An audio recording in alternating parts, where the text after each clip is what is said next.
Hey guys, thanks for joining me on this beautiful fall day, late 2024. It's hard to believe we're moving right into 2025. A little Pathe receiver. It's or what appears to be, just looking at the rear of the radio, which I'll spin it around here in just a moment, a TRF, a tuned radio frequency receiver. Really just uses two bandpass filters to tune the circuit, one on the antenna side and one in the inner stage side. So we'll look at that closer. Looks like I'm missing the decorative excursions here for the tuner and volume, but they were found in some packing material. So I have those secured in a baggie, which is great. And no knobs, but we can reproduce the knobs or buy some reproduction knobs for this period of time. My guess is the receiver dates back to the early 1930s, before the super heterodynes kind of took over the marketplace. We'll do some more research and look at the chassis itself. Let me get this thing out of the cabinet. Let me spin it around here. The cabinet got banged up in shipping many years ago. I think I've had this thing probably for a good 10 to 12 years, maybe longer, in storage. And the cabinet's a little rough. Here on this side, you can see it's broke loose from the base, but no big deal there. And the base itself, this rear section seems to be busted out as well, so I'll have to replace that. Kind of interesting. Somebody's placed an antenna adapter here, so we'll look at that closely and see how it's tied in to the antenna coil. And this is hard to see. I'll zoom in on it, but best I can tell, it says long wire antenna, and that's what was needed back in the day to pull in stations on this particular receiver. Again, the selectivity would be limited, being that it's a TRF receiver. You can see it's licensed here under RCA. And the model number. Let me zoom in on this just a bit with a photo in the picture-in-picture, and you can see it better. I may remove the tag as well here and see if there's any nomenclature on the chassis itself that resides underneath here. All I can make out is Model R.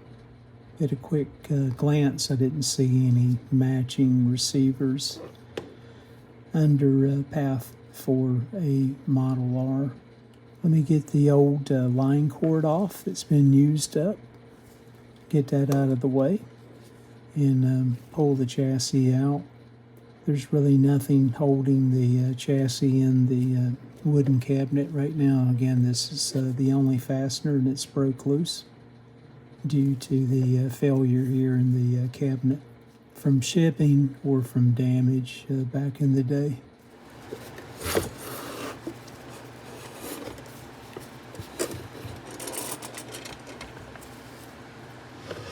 Type side view. That first bandpass filter, what's referred to really as the antenna coil. This should be the first RF tube. And you can see we've got one of the globe style tubes in here as well that was left behind.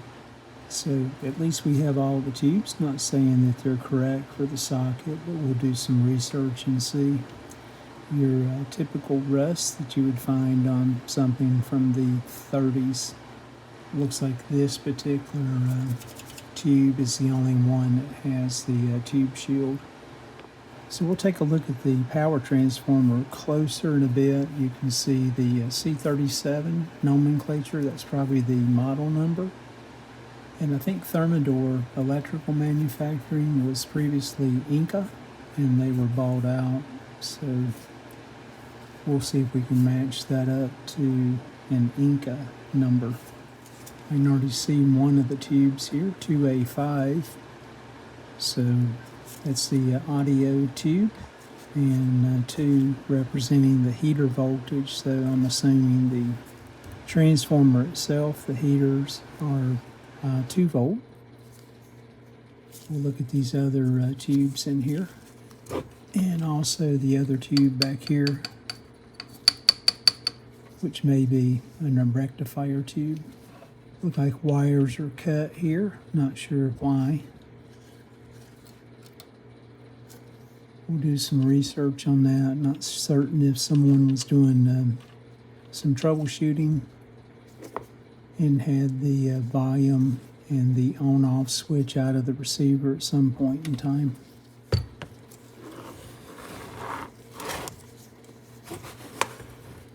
Looks like the electrodynamic loudspeaker's in good shape. Let's take a look underneath. It appears the only fasteners, that one fastener here on the back that I need to remove. And I'll get this line cord out of the way.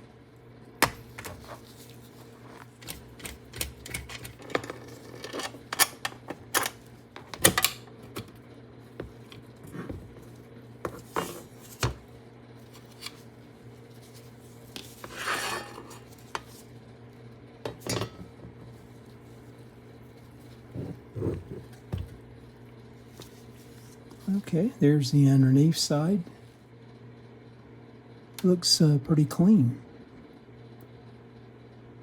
See the old dog bone resistors, old paper caps, the old E-caps here, and the Mallory cardboard box. May be able to save it and place the modern day E-caps in it. Again, the line cord. And there's the wire that was run back over to the antenna jack. And that's one of the leads that's been cut from the top going back over to the volume control. Let's get the tubes out and see what we have and find a matching schematic.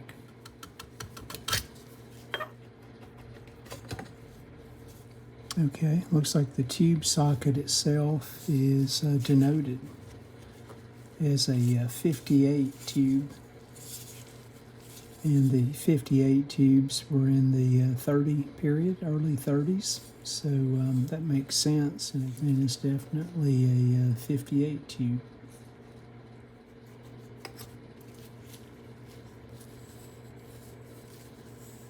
Next tube, I cannot make anything out on the tube itself on the glass. Look at the base here a little closer. It's an RCA tube, but it's noted as a 56 tube. So we've got a 58, 56, and the 2A5 audio tube.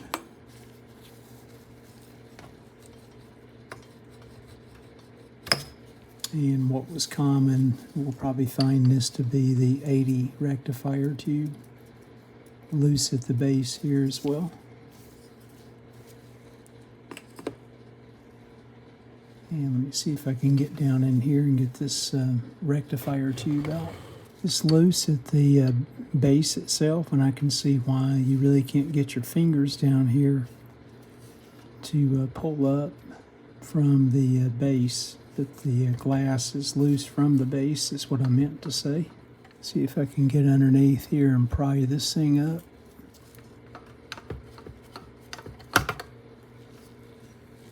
And indeed, it's a Type 80, and that's also denoted on the chassis. And looking down on the chassis with the tubes removed, I meant to check as well and see if the tuning condenser or capacitor is free, and it is. And notice how this outer plate has been bent. So that may have been done intentionally to change the capacitance for the tuning range, and or it's been damaged at some point, be one of the two. I'll pop it up on the screen, but I'll go over to grillcloth.com. It's a great resource. I think folks that have been in the hobby for a while have used it many times.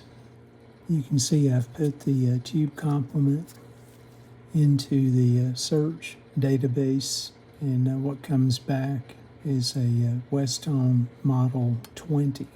Westone is a West Coast radio.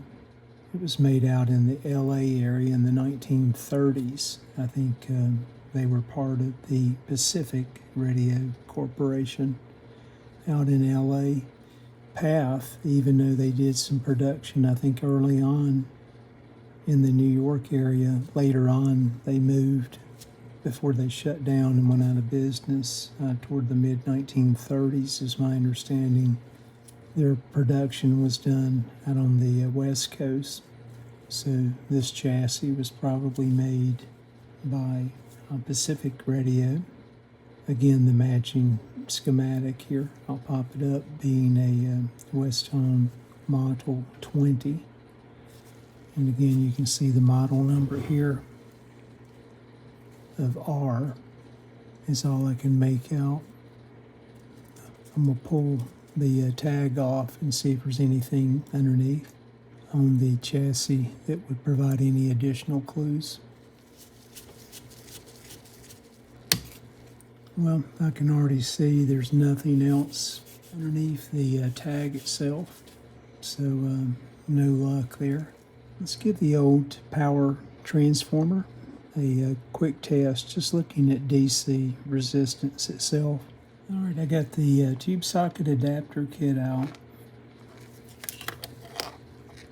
And again, the Type 80 is a full wave rectifier, so there'll be a center tap, or should be a center tap on the transformer, so I'll still have to flip this over to find the center tap location.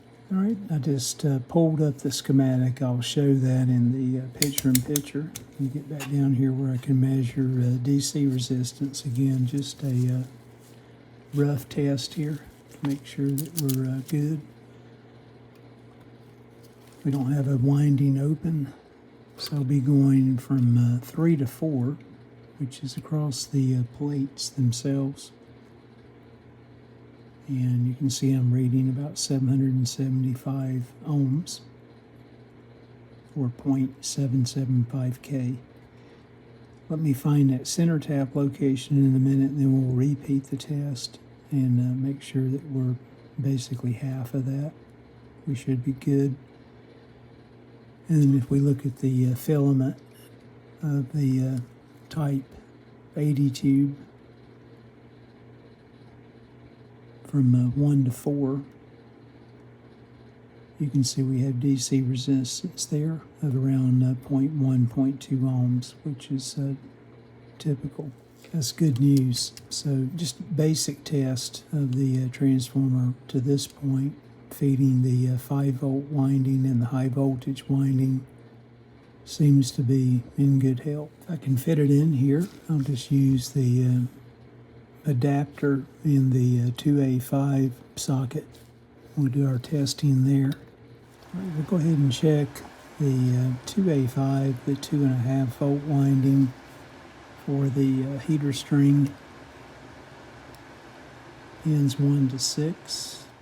And you can see about 0.1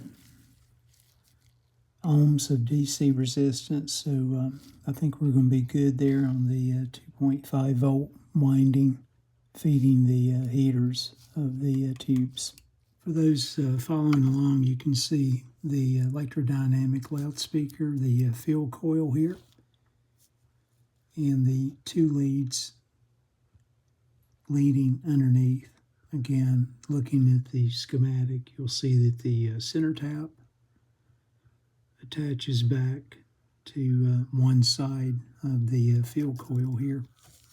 So we'll identify that from underneath and check back to the plate of the Type 80 just to make sure the DC resistance is within typically 5% plus or minus of the total DC resistance that we measured. Poking around, I found the center tap location coming back from the field coil to the terminal strip or the black lead. is attached. And then we'll come off of each plate. And you can see we've got 375 ohms and 403. Again, the winding on the most outer part of the transformer will have a higher DC resistance because there's more wire used, even though the turns are the same. So I think the power transformer, at least the secondary side, looks to be in good health, again, with no load. Let's look at the primary side. And the primary side looks to be good. You can see we're about 21 ohms.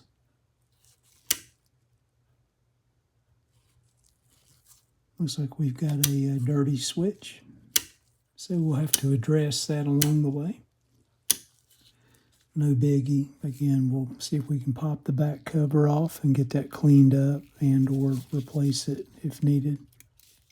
Let me flip this thing back around and see if I can figure out the antenna coil, and then we'll look at the health later of this interstage coil, RF coil, make sure it's not open.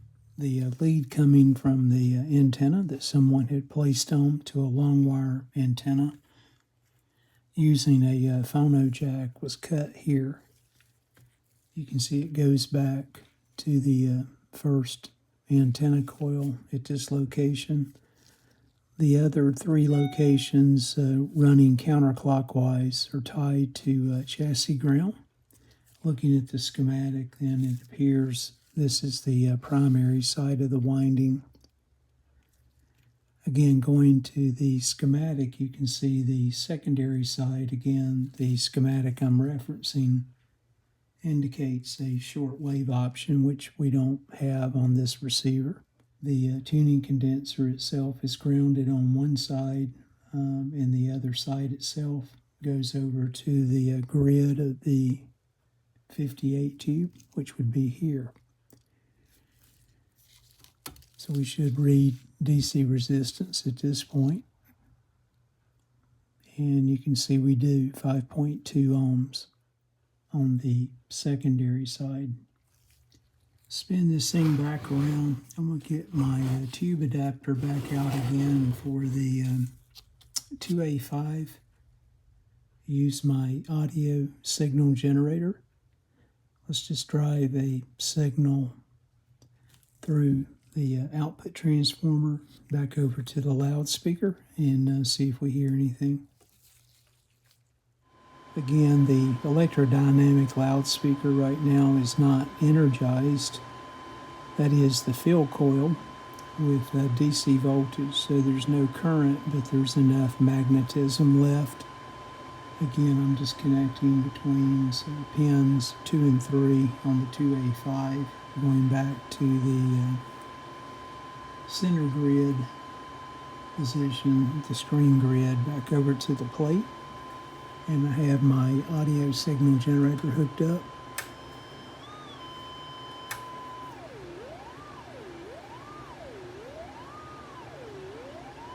Again, a good indication that the output transformer and the voice coil is healthy. Okay, I think I'm going to leave off there for now. I'll bring you guys back as time allows.